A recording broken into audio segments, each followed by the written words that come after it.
Antes de abrir la Biblia, déjenme les digo algo acerca de los salmos.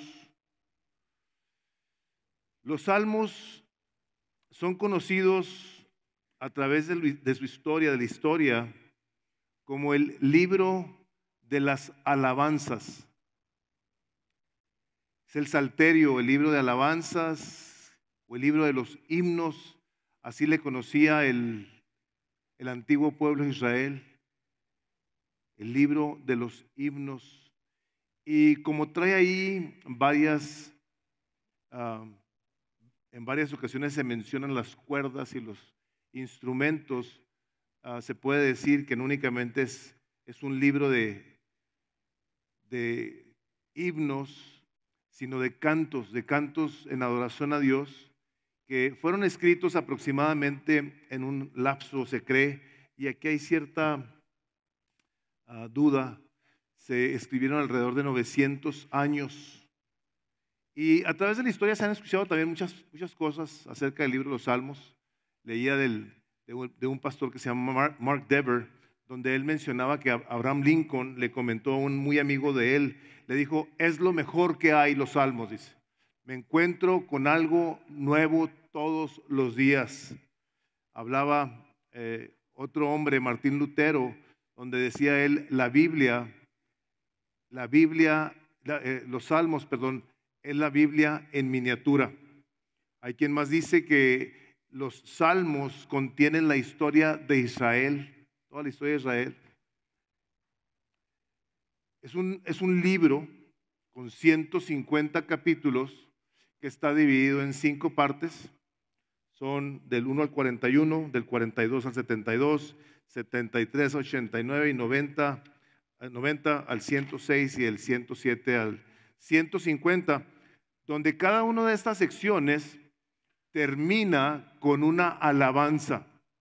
Hay una doxología, que así se conoce la alabanza como doxología, donde los autores de cada uno de esos salmos reconoce la gracia y misericordia de Dios en esos primeros, en el número de salmos que están en cada libro. Y hay quien dice que son 5 libros porque representan el Pentateuco. El Pentateuco son los primeros 5 libros de la Biblia, cosa que encontré yo sumamente difícil de poder el día de hoy afirmar, porque nadie de las personas que consulté tiene una certeza, y en la gran mayoría de los teólogos hay una afirmación de que es una especulación. Es una especulación decir que los salmos están divididos en 5 libros porque representan el Pentateuco. No es cierto. No es cierto, no se puede decir con exactitud. De hecho, hay otra cosa que no se puede decir con exactitud porque hay mucha diversidad de opiniones. Se fijarán ustedes en el libro de los Salmos que dice en algunos de ellos Selah. ¿Han visto que dice Selah? ¿Qué quiere decir eso? No se sabe. No se sabe. Hay quienes dicen que es una nota o que implica música. No es cierto. O sea, hay cantidad de opiniones diversas en ese aspecto. Hay alguien más que dice que el libro de los Salmos nos enseña 2 cosas: los hechos de Dios y la historia en general, y la otra es la historia de Israel. Tiene muchos autores, entre ellos está el rey David, que escribió 74 de ellos. Luego vi que había un autor que decía que traía 75. 48 de los salmos no tienen autor, no se sabe quién los escribió. Algunos de los otros están escritos por Asaf, Emán, Etán, Moisés. Hay 2 de Moisés, y algunos de ellos se atribuyen a Esdras. Este es uno de los 5 libros del Antiguo Testamento que son libros de sabiduría. Entre ellos está Job, Cantar de los Cantares, Proverbios, Eclesiastés y el libro de los Salmos. Son libros conocidos como libros de sabiduría. Es una compilación de historias de gente que nos permiten darnos cuenta, conforme vamos a ir estudiando los salmos, una compilación de hombres que expresan en esas oraciones, en esos poemas, sus altas, muy altas, y sus bajas, muy bajas. Nos podremos relacionar con el libro de los Salmos, un libro meramente poético, y en un curso que tomé hace algún tiempo, decía una persona, y me llamó la atención su observación, decía que Dios quiso comunicarse con el hombre haciendo uso de poemas, de poesías, porque la poesía, aunque a muchas personas no necesariamente les llame la atención, les guste, es algo que llega al corazón de todos, prácticamente de todos los humanos. Y la razón que esta persona hacía esta aseveración es: ¿a quién no le gusta la música? ¿A quién le gustan las canciones? Habrá una u otra con la que te identificas. Son escritos poéticos, de cierto modo. Y yo sé que el libro de los Salmos ha sido una recopilación de poemas, como le digo, de oraciones, de cánticos, de himnos, que ha sido inspiración para muchísima gente. Muchísima gente en sus momentos más difíciles recurre al libro de los Salmos y pareciera que ahí nos hemos encontrado con Dios y pareciera que hay salmos que están escritos específicamente para nosotros, ¿cierto? Me encanta eso porque ¿cuántas veces no nos hemos acercado a la palabra de Dios y pareciera que nomás le falta que le pusiera nuestro nombre ahí, ¿no? Decimos, hijo, qué glorioso está esto. O sea, Dios, gracias que me entiendes. Me encanta leer de cómo el Señor Jesucristo, nuestro sumo sacerdote, dice que se compadeció de nosotros y fue tentado en todos los aspectos posibles, y de ello viene una gran misericordia del Señor Jesucristo, porque entiende el dolor del hombre, la alegría del hombre, las dudas del hombre, el coraje del hombre, el deseo de venganza del hombre. Hay salmos que son muy fuertes, imprecatorios se llaman, los iremos a ver ahí donde pide el salmista que estrellen a los niños en contra de las piedras. Y es tú, oye, espérate, o sea, ¿qué tipo de oración es esta? Persigue a mis enemigos y quebrántale los dientes, acaba con todos ellos. Y en el Nuevo Testamento vemos al Señor Jesucristo diciendo: el que no ama a su enemigo no es un creyente, no es un hijo de Dios, no puede ser. Dice, tú tienes que amar a tus enemigos y tú tienes que bendecirlos. Si tu vida no está caracterizada por esa manifestación de una vida, tu testimonio, tu fe puede estar muy bien puesta en tela de juicio. Estaremos leyendo del libro de los Salmos. Hay 7 tipos de literatura dentro de ellas, y dentro de ellas se dividen otras cosas. Yo sé que, o sea, ustedes no vinieron a una clase de literatura. Yo sé. Déjenme les digo, yo no era un fan de la literatura en la escuela, pero esto es una cosa hermosa. Déjenme les digo los tipos de literatura que hay. En los Salmos hay salmos de lamento, hay de alabanza, están los himnos, están los reales, los que tienen que ver con los reyes, etcétera, sabiduría, gratitud y de confianza. Dentro de ello iremos a ver algunos que yo sé que al menos, si no todos, la mayoría, habremos meditado en ellos, como el Salmo 23. El Señor es mi pastor y nada me faltará. ¿Sí, verdad? Todos estamos ahí con la expectativa. Por cierto, va a haber un testimonio, así como el que tuvimos de Ricardo Llana. Va a haber un testimonio, y cuando estaba pidiéndole al hermano que se preparara para compartir el testimonio, o sea, dirán ustedes, caray, pues, ¿cómo?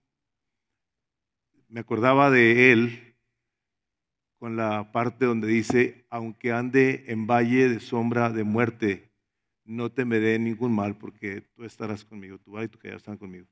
Pues este es un hermano que vio cosas que muy poca gente aquí, con el favor de Dios, habremos o podemos experimentar. O sea, Dios nos libre de una cosa como estas, pero va a ser un testimonio que yo sé que va a tocar las fibras más profundas de su ser, y lo estaremos anunciando con tiempo para que inviten personas que vengan y escuchen cómo estos himnos, estos poemas tienen una verdad tangible con la que todos nos podremos relacionar. Un libro que tiene 150 libros, 150 capítulos, tiene el capítulo más largo, el libro de los Salmos tiene el capítulo más largo y tiene el capítulo más corto. Y el Señor Jesucristo habló de ellos en lo que creo yo que será parte de lo que iremos a estar viendo todos aquí.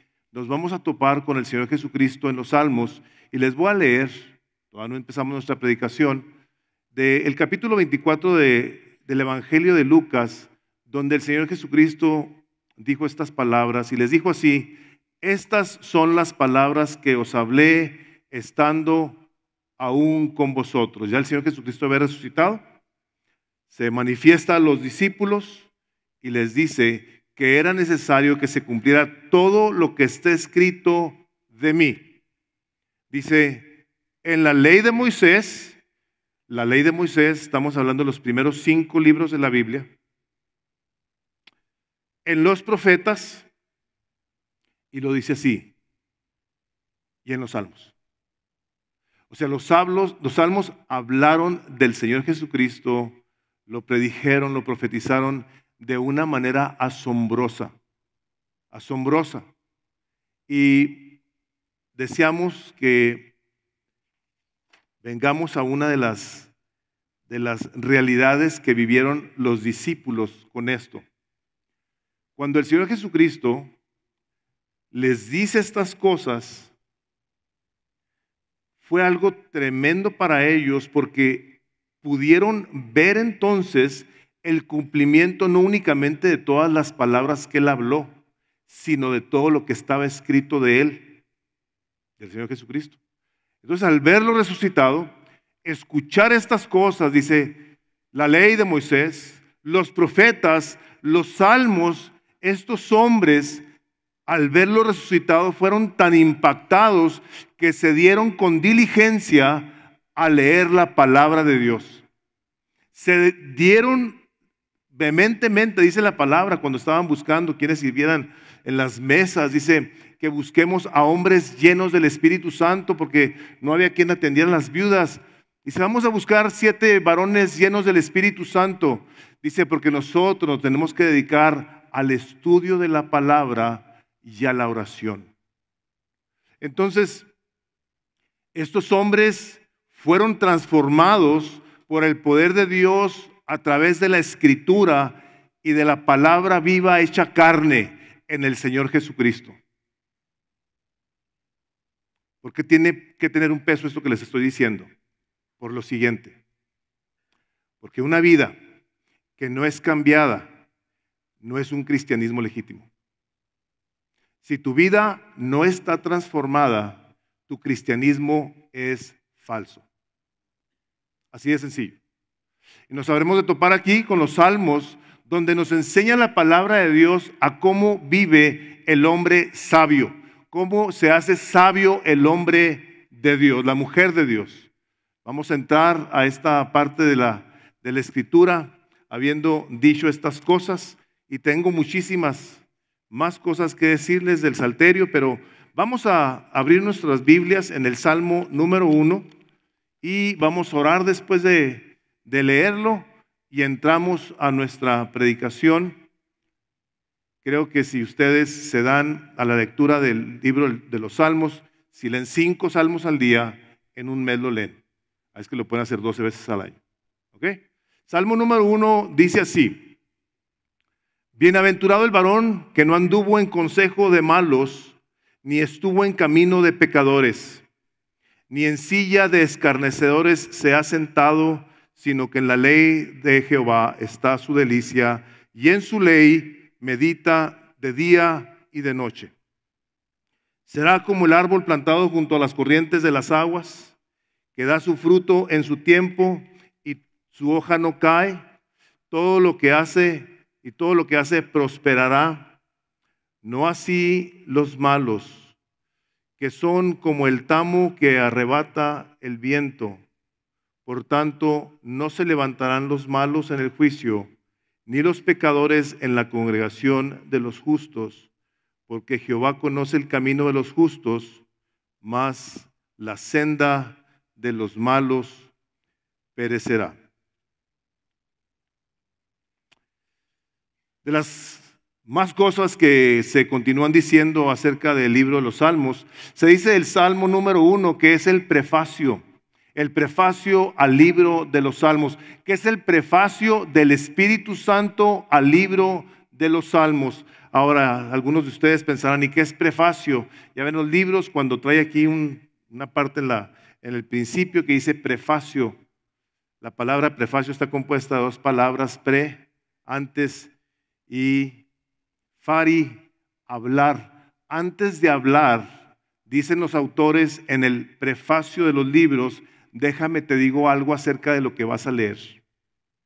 Déjame te introduzco, déjame te presento el caminito, déjame te doy ideas de qué se trata lo que vas a leer.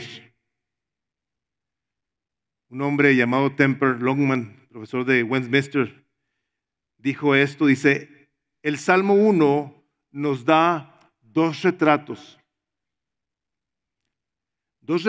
que quiere que se queden en nuestra mente, el del hombre sabio y el del malvado, lo cual nos lleva a hacernos una pregunta: ¿cuál eres tú? ¿Cuál de los dos eres tú? Creo yo que la respuesta lógica en una iglesia es: yo soy de los justos, yo soy de los buenos, yo soy de los santos, de los piadosos, de aquellos que han venido al conocimiento de Dios. Y la verdad de las cosas es que mi deseo es que sea ese, que tú seas una persona que digas: yo soy de estos. Está el libro muy claro, pero aquí vamos a empezar con la perspectiva de Dios. Hace poquito estaba en la oficina, estaba con uno de mis estudiantes y le digo: dime por qué dice el capítulo 6 de Isaías, donde están los ángeles viendo la tierra y diciendo: santo, santo, santo, llena hasta la tierra de tu gloria. Digo: ¿por qué dicen eso? Me dice: porque la están viendo desde arriba. La están viendo desde la perspectiva divina, están viendo la tierra donde el Señor es el que ha dicho: la tierra está llena de su gloria. Nosotros no la podemos ver así. Nosotros vemos el día de hoy la cantidad de problemas que hay sobre la faz de la tierra, pero Dios la ve diferente. Y Dios ve diferente al hombre. Y por principio de cuentas te quiere presentar al hombre de quien Dios dice: bienaventurado. Este no es el consejo, la idea, la opinión de alguien en la tierra que dice: este es un bienaventurado. No, esta es la opinión de Dios. El Salmo 1 no tiene autor, no se sabe quién es, pero sabemos que es Dios. Es Dios el que inspiró a su escritor a que lo escribiera y se ha quedado para nosotros, para que ahora tengamos la claridad del cielo, donde es Dios el que dice: yo defino al hombre que es bienaventurado. Ahora, yo estoy seguro que muchos de ustedes habrán leído cantidad de ocasiones en donde en la Biblia se encuentran con la palabra bienaventurado. Job habla del bienaventurado, dice aquí: bienaventurado el hombre a quien Dios castiga. Ups. A mí la verdad de las cosas, así como que me gustaría que Dios me castigara, pues la verdad que no. He experimentado su disciplina, he experimentado su castigo, sí los he experimentado muy fuerte, y en el momento no es grato, pero dice ahí: es bienaventurado el hombre a quien Dios castiga. Dice la palabra de Dios que Dios al que toma por hijo lo azota, lo corrige, y si a alguien se queda sin disciplina es un bastardo, no tiene padre. Entonces Job dice eso de los bienaventurados. Proverbios dice: bienaventurado el que haya la sabiduría y que obtiene la inteligencia. El Salmo 128 dice: bienaventurado el hombre que teme al Señor. Isaías el profeta dice: así dijo Jehová: guardad derecho y haced justicia, porque cercana está mi salvación para venir y mi justicia para manifestarse. Bienaventurado el hombre que hace esto y el hijo del hombre que lo abraza, que guarda el día de reposo para no profanarlo y que guarda su mano de hacer todo mal. ¿Por qué les menciono las diferentes maneras de ver las bienaventuranzas? Conocemos las del Señor Jesucristo en el capítulo 5 de Mateo. Bienaventurados los pobres, bienaventurados los que lloran, bienaventurados los mansos. Vemos las bienaventuranzas y decimos, oye, espérate, son demasiadas las bienaventuranzas que hay en la Biblia para que yo pueda llegar a ser un bienaventurado en la opinión de Dios. Pues me voy a volver loco. ¿Qué hago? Me alegra ver cómo en la economía de Dios, en su sabiduría, aquí en el Salmo 1 diría, oh, las bienaventuranzas del varón. Dice que no anduvo, que no estuvo, que no se sentó. Las bienaventuranzas, y la pone en plural. Dice el Señor, mira, vamos haciendo una cosa. Tú puedes ser un bienaventurado y aquí te voy a dar muchas. De entrada yo te quiero decir cuáles a mis ojos son los que son bienaventurados. Son bienaventurados los que yo veo como bienaventurados. Aunque a ti te aplaudan y te digan y logres, tú te tienes que preocupar porque mi opinión sea la que te importe. ¿Te importa la opinión de Dios o te importa la opinión del hombre? Hemos visto a través de la historia cómo tantos hombres, cuántas personas han perdido sus vidas por agradar al hombre. Dice la palabra de Dios en el libro de Proverbios que el temor al hombre te crea un lazo. Temerle al hombre te amarra, te trae como un buey, como un animal que es jalado con una soga. Dice la palabra, tú preocúpate de mí, que sea yo tu temor, dice el Señor, dice el profeta Isaías, sea el Señor tu temor. Porque teniendo temor de Dios, tendrás el favor de Dios, aunque el del hombre no lo tengas. Y lo hemos visto a través de la historia en cuanto a hombres y mujeres que han dado su vida y que la han perdido por el temor a Dios cuando han rehusado poner su vida como valiosa, tomarla en cuenta antes que negar el nombre del Señor Jesucristo. Dice el bienaventurado. El bienaventurado, al bienaventurado yo lo defino. Tu intención primaria en esta vida, espero yo, que sea una en la que te das a buscar de la boca de Dios esas palabras, bendito, muy feliz eres, muy bendecido eres. Eso es lo que quiere decir. Muy feliz, muy bendecido.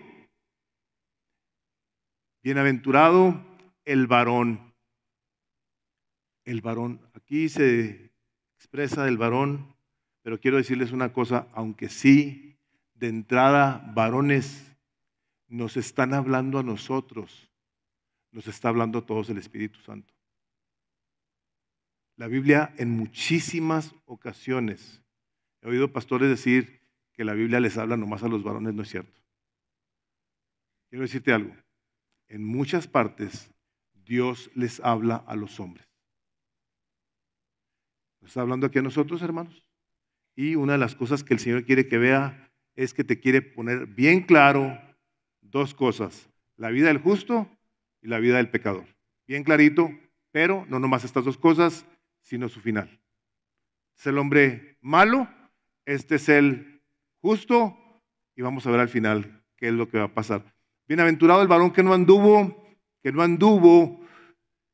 en consejo de malos. Fíjense de entrada cómo empieza este salmo diciendo el Señor, es bienaventurado aquel que no se acerca, que no anda escuchando a la gente mala.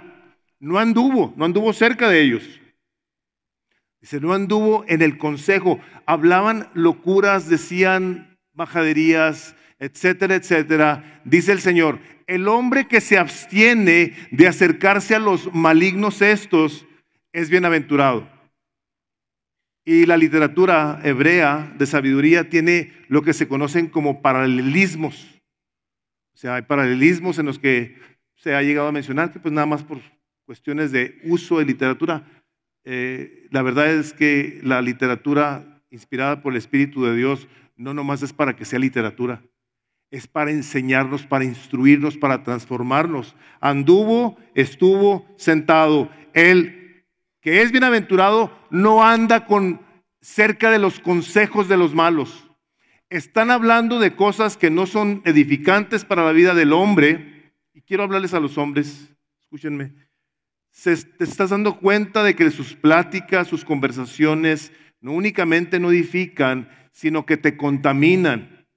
Dice el Señor, la persona que los identifica y no anda con ellos, de entrada es bendecido por mí. Es feliz, está conmigo, está de mi lado, es una persona a quien yo veo y a quien yo le hago saber mi favor. Primero que todo, no anduvo en el consejo, porque la siguiente parte vendría a ser que no únicamente empiezan andando ahí cerquita, la siguiente cosa es que andan luego caminando con ellos. Se bienaventurado el varón que no anduvo en consejo de malos, ni estuvo en camino. Ya después, ya, papá, mamá, ahí vengo con mis compas. Nos la pasamos, pero ya quisieras tú en uno de tus buenos días haberte la pasado como yo con mis compas. Empiezan a hacerse amigos de estos a los cuales el Señor está diciéndoles, tú, en mi opinión, no eres una persona bienaventurada. Tú eres un desventurado, tú eres un miserable, como dice el capítulo 3 de Apocalipsis. Estuvo en el camino, ya tienen una manera de vivir. Esa es su manera de caminar. ¿Cuántas veces no le dijeron a uno, dime con quién andas y te diré quién eres? Y el siguiente paso es que ni en la silla de los escarnecedores se ha sentado. Ya no únicamente los escuchó, ya anda con ellos, ahora se sienta a pasársela burlándose de los demás. Los escarnecedores son la gente que chismea, que critica, que juzga, que desprecia, que no dice nada edificante de nadie. Están escarneciendo a las demás personas. Sus pensamientos son hacia el mal en relación con cualquier persona. No pueden ver algo bueno en nadie. Son los escarnecedores. Son personas que se deleitan con el sufrimiento de alguien más. No únicamente lo practican, sino que se deleitan. Dice el Señor, el bienaventurado no se acerca, no va a caminar y mucho menos se va a sentar con este tipo de personas. No lo va a hacer, se va a alejar. Ahora dices tú, espérate, pero si la palabra de Dios nos enseña que nosotros sabremos de presentar al Señor Jesucristo andando en medio de la gente que no lo conoce, totalmente de acuerdo. De hecho, al Señor Jesucristo se le conoció como amigo de bebedores y de comilones y de prostitutas y de pecadores, cobradores de impuestos. Sí, se le conocía. Iba a brillar en medio de ellos. Iba a dar testimonio de la luz. Y eso es lo que a nosotros, hermanos, nos ha asustado en ocasiones y nos ha prohibido, de cierto modo, llevar el evangelio a aquellos que no lo conocen. Estamos nosotros, de cierto modo, con el pendiente de que nos vayan a ver con alguien que no es de Dios, sin saber ni siquiera nuestros motivos. Hermanos, déjenme les digo algo. La vida de un bienaventurado, fíjense lo que les voy a decir, no es necesariamente con quién se junta, sino quiénes son sus amigos, quiénes son sus hermanos, porque se puede juntar con gente que necesita a Cristo para llevarlos a Cristo, pero no va a andar haciendo lo que ellos hacen. No va a participar de lo que dicen, no se va a reír de sus chistes, ni va a tomar de lo que toman, ni va a inyectarse lo que se inyecta. No. Esta es una persona que intencionalmente va a buscar cómo rescata a aquellos que están en las garras del diablo para predicarles al Señor Jesucristo.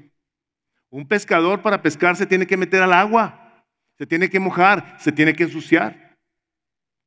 Yo no sé cuántos de ustedes serán pescadores como yo, que cuando voy a pescar, saca los pescados y te tienes que embarrar de las escamas. No se crean, no pesco. Te embarras todo, le tienes que sacarlo de adentro para que el pescado no se eche a perder. Tienes que limpiar. ¿Y qué quedas? Quedas sucio. Te digo algo. Dice la palabra de Dios que si andamos en luz como Él está en luz, tenemos comunión unos con otros y la sangre de Jesús nos limpia de todo pecado y de toda maldad. Si andamos en luz, si andamos en los caminos del Señor. Este que no es bienaventurado no quiere saber de las cosas de Dios. Él quiere saber de las cosas de aquí. Quiere saber cómo se la va a pasar suave, cómo va a lograr sus objetivos terrenales. ¿Por qué? Porque está pensando aquí. Porque luego nos lleva el Señor a decirnos, déjame te digo ahora cómo es el bienaventurado. El bienaventurado es el que medita en la ley del Señor. Y en su ley se dice, sino que en la ley del Señor está su delicia y en su ley medita de día y de noche. Ah, la ley, o sea, pero espérate, la ley son mandamientos, o sea, así como para disfrutar la ley. O sea, ¿cómo que en la ley del Señor está mi delicia?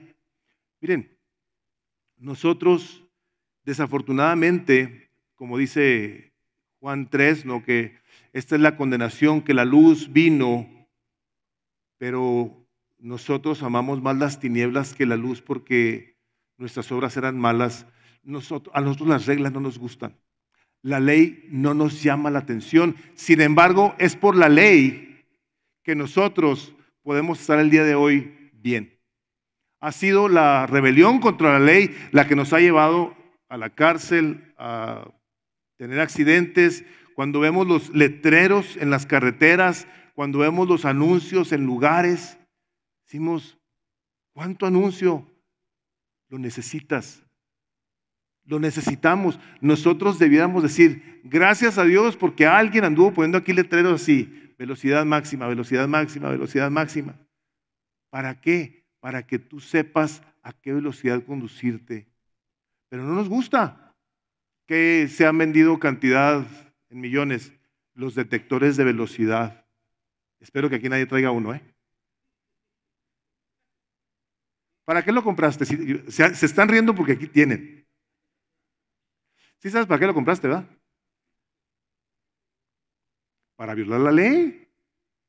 Empieza pi, pi, pi, pi, pi, pi, pi, pi, pi, pum. En crédito sí va. Se pasa la cosa y estamos nosotros siempre buscando cómo violar la ley. Y la cosa gloriosa de una persona bienaventurada a los ojos de Dios es aquel que ve no únicamente la ley, las cosas que tienes que hacer, las cosas que no tienes que hacer, sino la palabra de Dios en sí. El salmista tenía nada más 5 libros de la Biblia, los primeros 5 libros de la Biblia. Y esta persona meditaba en ellos y eran su deleite. Pero la ley nomás, no. La ley y la revelación de Dios que te permite a ti saber que tú fuiste una persona creada, que Dios te creó, que te hicieron a imagen y semejanza de Dios mismo.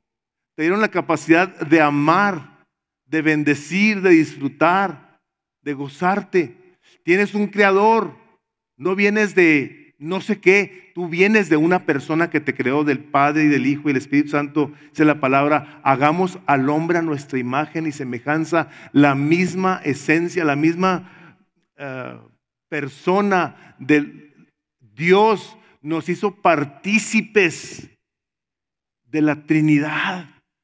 Dice, vamos a hacerlo como nosotros. Nos ha permitido ser creados a la imagen de Dios. Y este hombre, quien haya sido, se deleitaba en saber que no únicamente había sido creado por el Creador del cielo y la tierra, sino que tenía un propósito. Sabía a dónde iba. ¿Saben ustedes que el día de hoy una cantidad seria de personas viven haciendo locura y media porque no saben a dónde van, no saben de dónde vienen y no saben para qué están aquí? Este hombre, a la hora que está deleitándose en la ley del Señor, se pone a acordar de, tal vez del diluvio, donde los justos de Noé y su familia fueron salvados por el poder de Dios, donde entraron los animales seguidos de una predicación de Noé. Fue a hablarles, háblales. Y llegaron. Los animales se subieron en el arca, empieza a llover, una lluvia que nosotros no tenemos idea de ella. Hemos visto todos los que estamos aquí en las noticias que llueve 6 horas y las ciudades quedan a la mitad de las casas, ¿no? El agua. Imagínense 40 días y 40 noches, pero lloviendo bien. Cuando esa agua sube, dice la palabra de Dios que Dios cerró la puerta del arca. Estaba cerrada por dentro. Si me pongo a pensar en Noé y digo, a mí sí me hubiera dado ganas de haberle querido haber abierto la puerta a alguien que se subiera. Dijo el Señor, no, la puerta la cierro yo. Yo tengo la llave de la vida y de la muerte también. Es mía. No quisieron nada conmigo. Yo les hablé de mis leyes. No quisieron nada conmigo. Este es un hombre que ve a Dios abriendo un mar imposible de cruzar, habiendo sacado a un pueblo que estaba cautivo en Egipto 400 años, sufriendo de una manera incomprensible, y Dios los saca y los lleva precisamente a un lugar donde pareciera que ya no había pasada, que ahí se iban a quedar, como cuando has estado tú cantidad de veces en situaciones que dices, si Dios no interviene en mi favor, yo no sé qué voy a hacer. ¿Cuántas veces tú mismo lo has dicho? Si no hubiera sido por el Señor, no sé qué hubiera hecho.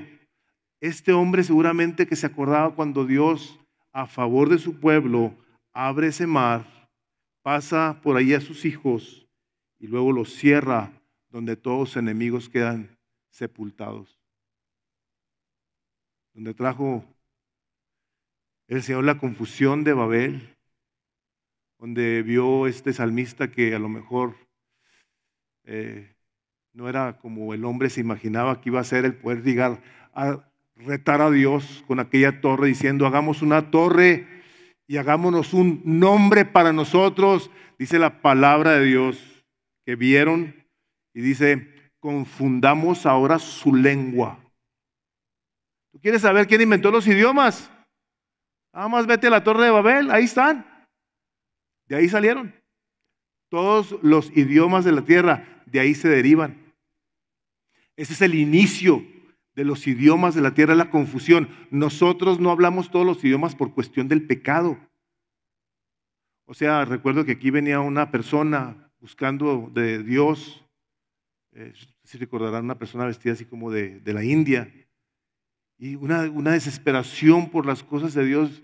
Y me acuerdo que les decía, Armando, ¿qué idioma habla? Pues el Punjabi, ¿verdad? Pues ahí en el iPad Punjabi, a ver si... Y luego le empecé yo a escribir cosas, la pobre señora no sabía ni qué estaba yo poniéndole porque no se traduce igual.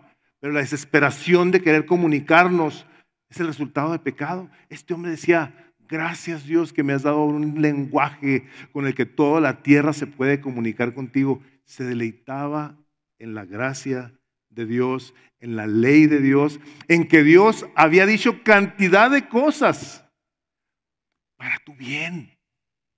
Dios quiere que lo ames por sobre todas las cosas. ¿Sabes por qué? Por tu bien.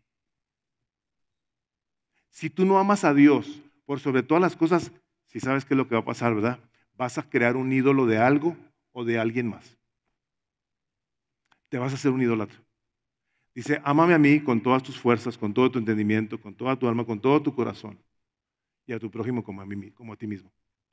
¿Por qué te pide Dios que lo ames por sobre todas las cosas? Porque Él es el único que puede satisfacer tu alma. Es el único que puede decir, bienaventurado eres. Él es el único. Aunque te aplauda la gente, tengas tu oficina llena de trofeos y tu chequera con todos los ceros.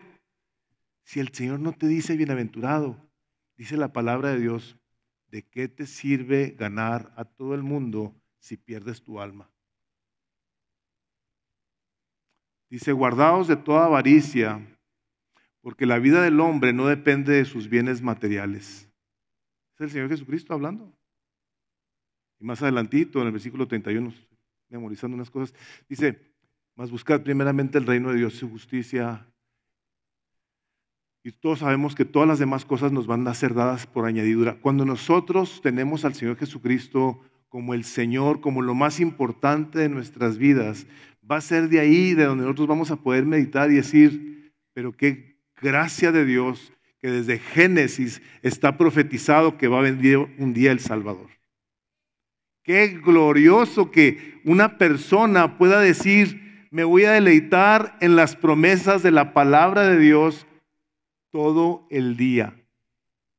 Cuando escucho, y es frecuente, desafortunadamente, la falta y el deseo de la palabra de Dios en sus corazones, sí debe ser algo que te preocupe seriamente, porque Dios en su misericordia, como nos decía en el domingo pasado, se ha manifestado a nosotros y en muchas ocasiones no nos interesa.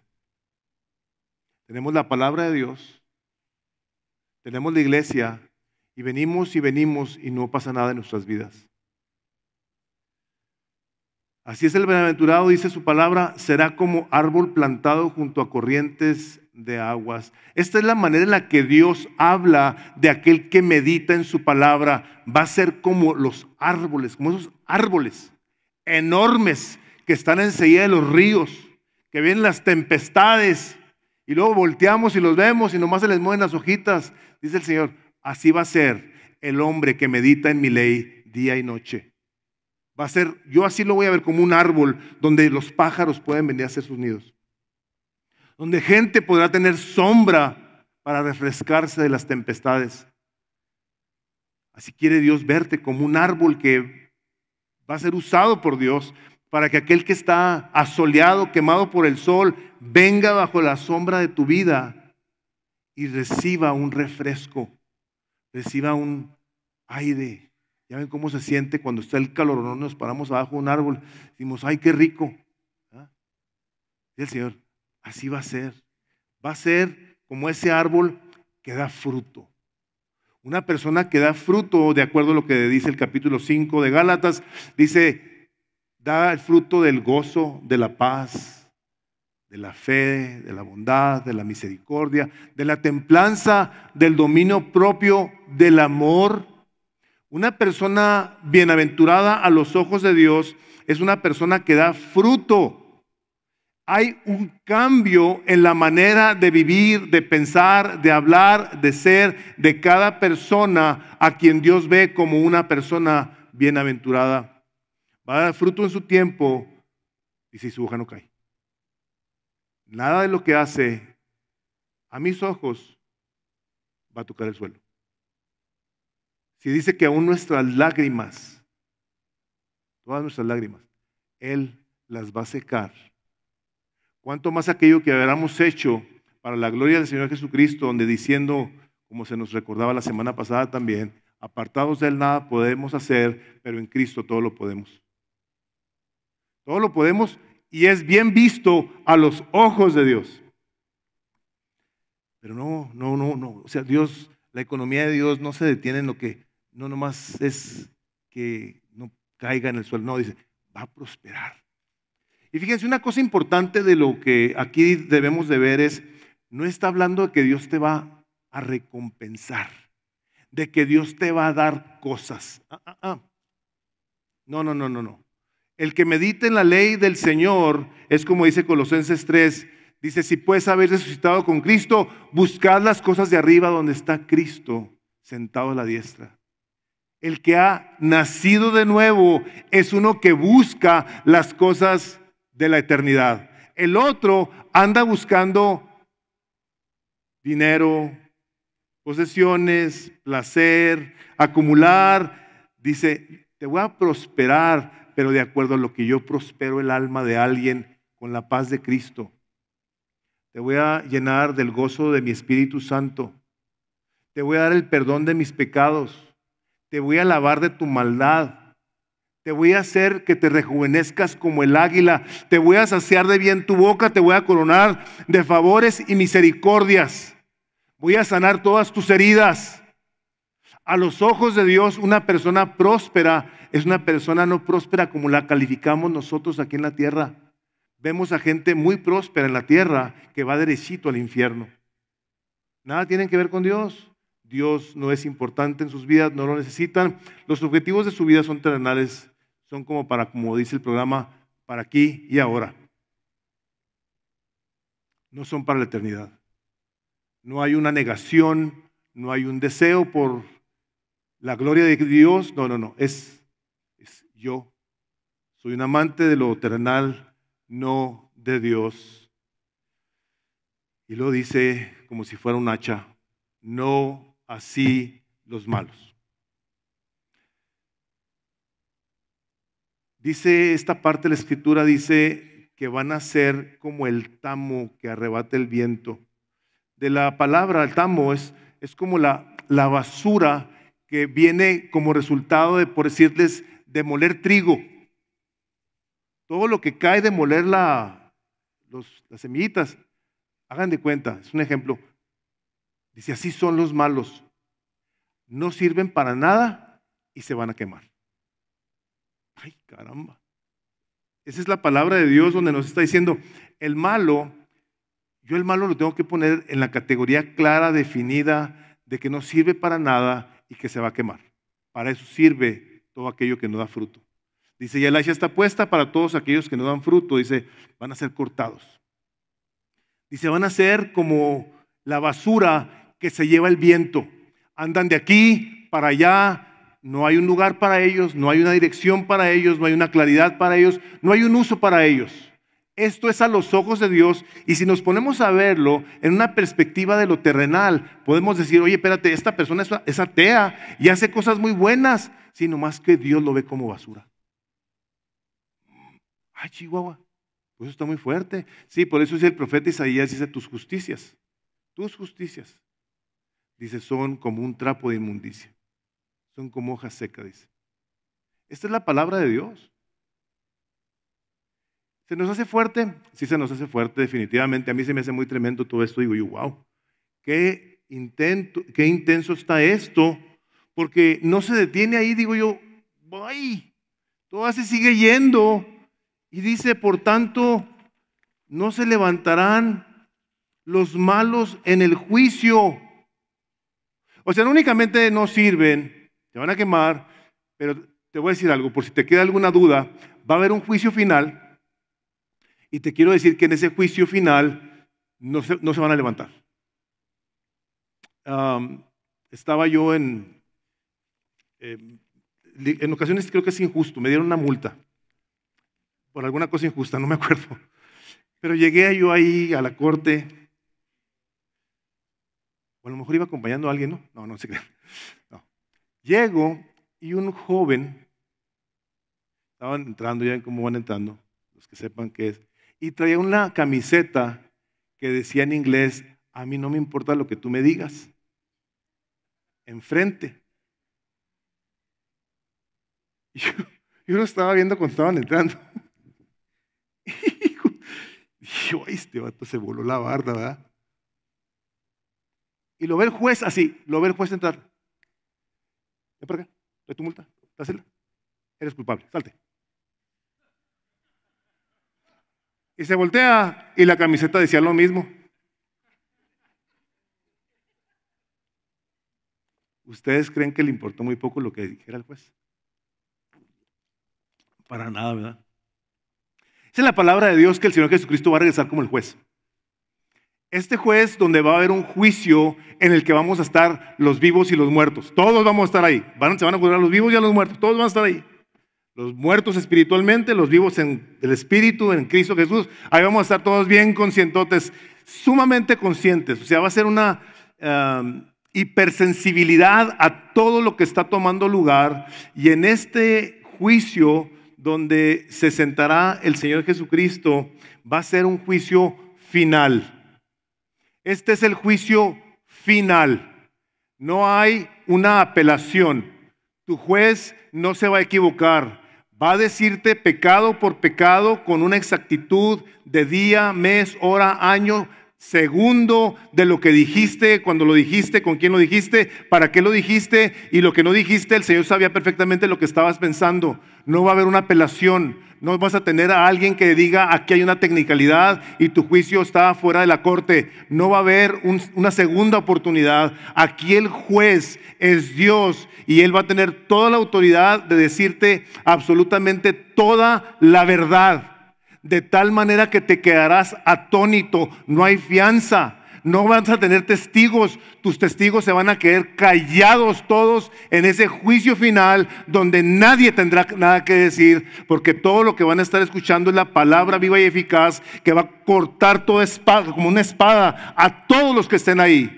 Como dice Apocalipsis, la palabra de Jesús que salía de su boca, una espada que atraviesa, va a dejar a todos sin palabras. No vas a tener a tus amigos que te digan no te agüites. No van a estar. No tendrás un abogado defensor. Tu abogado dirá ahí, yo no lo conozco. Si no es tu abogado, dirá, yo no lo conozco, Padre. No sé quién es este. Así va a ser el día del juicio para el malo, aquel que no quiere nada que ver con Dios. Así va a ser. No hay oportunidades, no hay cantidad de fianza. La fianza y el pago completo lo ha pagado Jesucristo el día de hoy por ti y te está dando la oportunidad de que te arrepientas y que vivas pensando en la ley del Señor todos los días de tu vida y que sea de la boca de Dios de donde salga la palabra bienaventurado. Pasad benditos de mi Padre al gozo que tengo preparado, y al malo le dirá, apartados de mí, malditos de mi Padre, al fuego eterno que tengo preparado para el diablo y sus ángeles. Este es un juicio final donde no hay un solo error, no hay una sola equivocación. Todo lo que va a salir de la boca de Dios no únicamente va a estar correcto, va a ser perfectamente justo, sin lugar a nada más que decir, todo esto es cierto. Y en el tiempo en el que yo pude vivir de una manera diferente, no lo quise hacer. Ni los pecadores en la congregación de los justos. Esa congregación final donde estaremos por toda la eternidad cantándole a Dios. Donde aquellos que se deleitaron en la ley del Señor se habrán deleitado en ella y habrán cantado los cánticos de los que estamos hablando el día de hoy. Cánticos que en su corazón guardaron y llegaron a recitar una y otra vez, como el Salmo 19:14 que dice, la meditación de mi corazón, las palabras de mi boca te sean gratas, Señor. Que todo lo que yo hable sea grato delante de ti, Dios mío, Rey mío. Que mis pensamientos, que mis oraciones que yo levante en las mañanas lleguen a tu presencia como un olor grato, Señor. Que yo me deleite en tu palabra que ya está revelada, está escrita y que de ella yo pueda aprender para saber cómo me he de conducir en una vida que está llena de oscuridad. Lámpara es a mis pies tu palabra y lumbrera mi camino, Señor. Si el día de hoy esos injustos, esos malos no quieren nada con Dios, ¿quién les ha hecho creer que sí van a tener algo que ver con Dios en la eternidad? Alguien los ha engañado de una manera muy seria. Lo glorioso de todo esto, como termina este salmo, dice, porque Jehová conoce el camino de los justos. Qué bendición saber, como dice el segundo libro de Crónicas, el capítulo 16, versículo 9, dice que los ojos del Señor se pasean por sobre la faz de la tierra para mostrar su poder y su favor para aquellos que tienen un corazón recto para con Él. Dios anda buscando a estos. Los anda buscando para manifestarles su amor, su gracia, su perdón, su cuidado. Dios los anda buscando, dice el capítulo 4 del Evangelio de Juan, donde está hablando el Señor Jesucristo con la mujer samaritana. Que le dice, Dios busca verdaderos adoradores, que lo adoran en espíritu y en verdad. ¿No quieres tú ser uno de ellos? ¿No te encantaría ser uno de ellos que el Señor dijera, aquí me lo encontré? Aquí está, temprano. Como dice el Salmo 5, temprano yo te buscaré, Señor. O sea, ¿no te encantaría que Dios dijera, aquí está? Este Dios celoso de sus hijos, que diga, aquí está. Yo me quiero manifestar a Él. Le quiero hacer saber mi presencia y se la hago saber a través de mi palabra. Independientemente de tu sentir. El justo por la fe vivirá. Vive por la fe en la palabra de Dios que está escrita. Esa es la fe. Y vuelve otra vez más el Señor a decir en el último versículo, mas la senda de los malos perecerá. Vemos en el libro de Proverbios cuando el Señor dice, hay camino que al hombre le parece camino recto, dice, pero su fin es camino de muerte. Hay camino que al hombre le parece derecho, pero su fin es camino de muerte. Dice el profeta Jeremías en el capítulo 21, versículo 8. Y a este pueblo dirás, así ha dicho Jehová, he aquí pongo delante de vosotros camino de vida y camino de muerte. Así dice también Moisés en la ley, donde dice, yo he puesto pues delante de vosotros la bendición y la maldición, la vida y la muerte, el bien y el mal, para que escojas y seas bendecido, para que tú puedas ser bienaventurado. Escoge. Me impresiona Dios que no necesita de nada, ni de nadie, que nos diga, escoge. Así como cuando dice que nosotros suplicamos, ¿verdad?, que nos acerquemos a Dios en el Nuevo Testamento. Pareciera como si Dios dice, escoge lo bueno, para que seas bendecido por mí, para que seas bienaventurado, llamado bienaventurado por mí, aunque el mundo te mate. Como han matado a tantos que han dejado carrera, han dejado familias y se han ido a predicar el evangelio, y hay gente que les ha dicho que son unos tontos. Esos son los héroes de los que habla el capítulo 11 de Hebreos, que no alcanzaron lo prometido aquí, pero su herencia y su corona está en los cielos. Los malos ese día van a perecer, todo se va a acabar. Quiero cerrar con esta historia de un hombre un maestro de Biblia, de hecho. Y tenía delante de él, es una historia real, tenía delante de él a unos judíos y a unos árabes. Y él empezó a hablarles del Salmo 1. Y mientras hablaba del Salmo 1, llegó el momento en el que se tuvieron que hacer la pregunta, bueno, ¿quién es este hombre? ¿Quién es este hombre del que el Salmo 1 nos está hablando? ¿Quién es? ¿Existe este hombre? Y les preguntó, dice, ¿es Abraham? ¿Habrá sido Abraham? Dice, no, no puede ser Abraham. Abraham no puede ser porque, pues, mintió de Sara. ¿Moisés? No, pues tampoco Moisés porque mató a un egipcio. Y luego se puso a pegarle ahí a la piedra para que saliera el agua, ¿verdad? Dice David. No, dice David no. Dice, no, pero tenía un corazón conforme a Dios. Sí, nomás que mandó matar a Urías para quedarse con Betsabé. Ya ven el Salmo 51.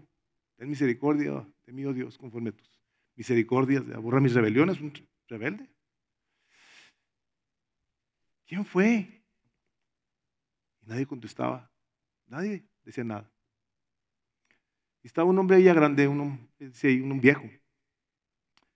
Y dijo, yo me encontré, dice, con un libro que se llama el Nuevo Testamento, dice, y ahí he estado yo leyendo de un tal llamado Jesús, dice. ¿No será ese? Lógicamente el maestro dijo, es ese. Entonces nosotros todos nos quedamos cortos con él. Sí nos quedamos cortos con él. Y gracias a Dios por Jesús. Gracias a Dios por Jesús porque Él vino a pagar por nosotros para que pudiéramos ahora meditar en la ley del Señor día y noche. Él vino para poder morar en nuestros corazones y Él ayudarnos a nosotros a deleitarnos en la gracia, en el poder, en el favor de Dios, en el perdón de nuestros pecados, donde Dios de un pueblo que no era pueblo ahora ha hecho a una nación santa para Él. Y si tú le dejas entrar a tu corazón, va a ser Él el que ese día del juicio se va a parar y va a decir: Padre, este es mío, yo pagué con mi sangre por Él. Ya está completamente justificado, yo lo declaro justo de toda culpa. Y es precisamente donde el Padre va a decir: adelante. Porque todo juicio le ha sido dado al Señor Jesucristo. Dice la palabra que va a volver para juzgar a los vivos y a los muertos, y tú eres uno de ellos. El deseo del corazón es, como les digo, toparnos con la palabra de Dios de tal manera que al verla nos podamos ver como en el espejo y podamos preguntarnos: ¿me parezco? ¿Me parezco o no? Es su palabra que vamos viendo la gloria de Cristo como en un espejo en esa revelación. Tú la abres y te ves a ver si te pareces. Si no te pareces, tú necesitas a Cristo, necesitas al Salvador. Y si no te has arrepentido, no dejes que pase este día. ¿Has estado viendo las noticias? Que en todos los moles andan ahí los matones matando y en todas partes andan haciendo locura. Tú no sabes. Te vas a Sunland Park y de repente, you're gone. Te acabaste. ¿Quién te dice que no? Que el Señor tenga misericordia de todos nosotros y que nos ayude a parecernos a este hombre. Si tú no conoces a Cristo, el día de hoy, dile: Señor Jesús, yo soy uno de esos malos. Vamos a orar. Padre, en el nombre de Jesús, queremos darte gracias el día de hoy por tu misericordia, Señor, por tu presencia entre nosotros a través de tu Espíritu Santo y de tu palabra que está revelada. Padre, nosotros el día de hoy nos alegramos y nos regocijamos de tu bondad al haberte revelado a nosotros a través de la Escritura. Gloria a tu santo nombre, Señor. Sea tu nombre exaltado y bendito por los siglos de los siglos. Nosotros queremos enamorarnos más y más de tu preciosa palabra, porque ahí estás tú. Eres tú, te hiciste carne y habitaste entre nosotros y hemos visto, Señor, de tu gloria en la persona de Jesucristo. Eres nuestro Rey, eres nuestro Señor, eres nuestro Salvador y queremos darte todo el honor y toda la gloria y te queremos pedir que nos ayudes a vivir como ese hombre que medita en la ley del Señor día y noche. Padre, recibimos tu bendición y te pedimos todas estas cosas en el precioso nombre de Salvador, que nos salvó y nos dio vida eterna, del Rey de los Reyes, ante quien estará doblada toda rodilla, el nombre de Jesús. Amén. Iglesia Misión de Gracia se encuentra en el 1385 Northwestern Drive, en El Paso, Texas 79912. Para más información, visítenos en el internet en www.misiondegracia.com. Esperamos que haya sido de bendición.